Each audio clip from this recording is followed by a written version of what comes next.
Rendons-nous à présent dans un pays qui fut le centre de l'Empire Inca, le Pérou. 2,5 millions de touristes font le déplacement chaque année.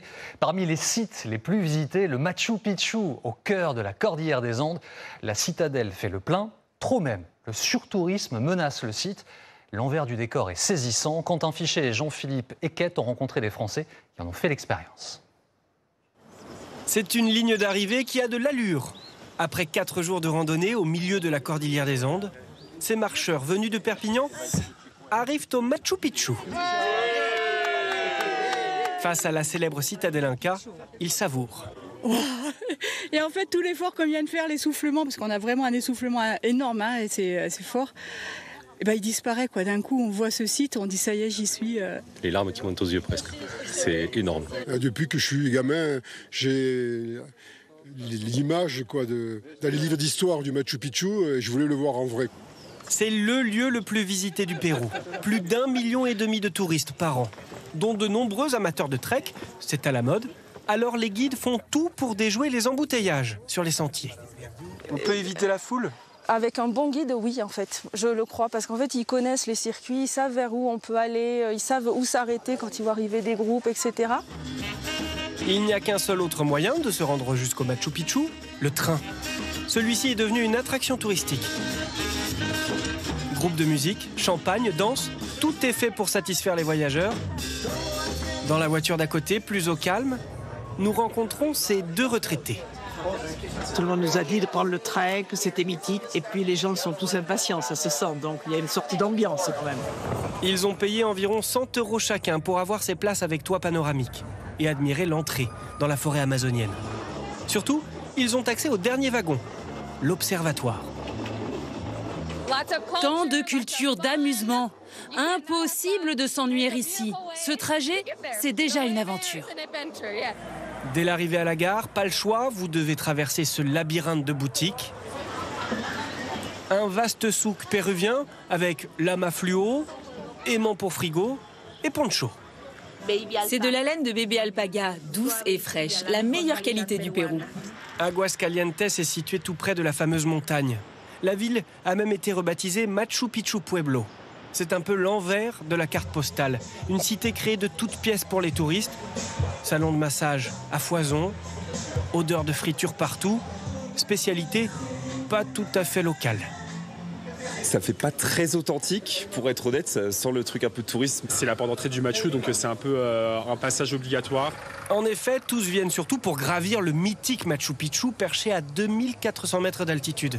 Mais depuis 6 ans, l'accès est limité à 4500 visiteurs par jour, 5600 en haute saison, pas un de plus. La majorité des billets s'achètent sur Internet, à condition de s'y prendre plusieurs mois à l'avance. Et une petite partie des entrées est mise en vente sur place. 1000 billets disponibles chaque jour. Premier arrivé, premier servi. La file d'attente se forme donc très tôt le matin. Il n'est que 5h30. Là, on va choper un numéro pour après retourner à la billetterie pour acheter un billet pour pouvoir y aller demain matin. On est plus d'une heure avant l'ouverture. Donc on espère ne pas avoir un numéro trop élevé, histoire de pouvoir avoir notre créneau demain matin, qui est notre dernier délai personnellement. Donc, Il y a un petit suspense. Il y a un petit suspense, ouais. Un peu de stress quand même. Il y a 3 ans, fait rare, des touristes ont manifesté contre ce système. Le directeur du site, archéologue de profession, assume.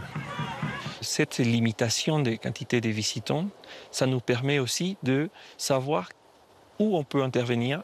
Qu'est-ce qu'on peut faire avec ce système-là? On peut fermer certains secteurs qui nous semblent un peu plus abîmés que d'autres. Et pour cause, les autorités ont accepté de nous montrer les ravages causés par des années de tourisme sans limite.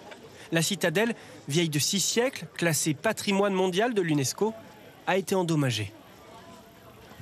Avant, l'accès au Machu Picchu se faisait par ici. Mais voilà, cet escalier taillé a été largement abîmé par le passage de tant de visiteurs. On a donc créé ce nouveau chemin. Cette zone est désormais interdite au public. D'autres mesures très concrètes ont été prises. Retrait de toutes les poubelles pour inciter les visiteurs à garder leurs déchets. Installation de ces grilles en plastique afin de limiter l'érosion du sol. Et de petites barrières pour, devinez quoi, empêcher les touristes de continuer à faire leurs besoins derrière le mur. Et il y a ces cordes aussi. Il y a quelques années, nous n'avions pas cette cordelette. On l'a mise quand les touristes, notamment des Japonais, cherchant à réaliser la photo parfaite, reculaient un peu, puis encore un peu plus, et un jour sont tombés. Ils ne se sont pas fait trop mal, mais on se doit de faire attention à eux. Ces cordes délimitent surtout les 3 circuits balisés. Vous ne pouvez en emprunter qu'un seul et rester 3 heures maximum sur place. L'État péruvien gagne des millions d'euros chaque année grâce au site. Mais hors caméra, des agents nous confient que les investissements sont insuffisants. Pas assez de gardes, des salaires plus faibles qu'ailleurs.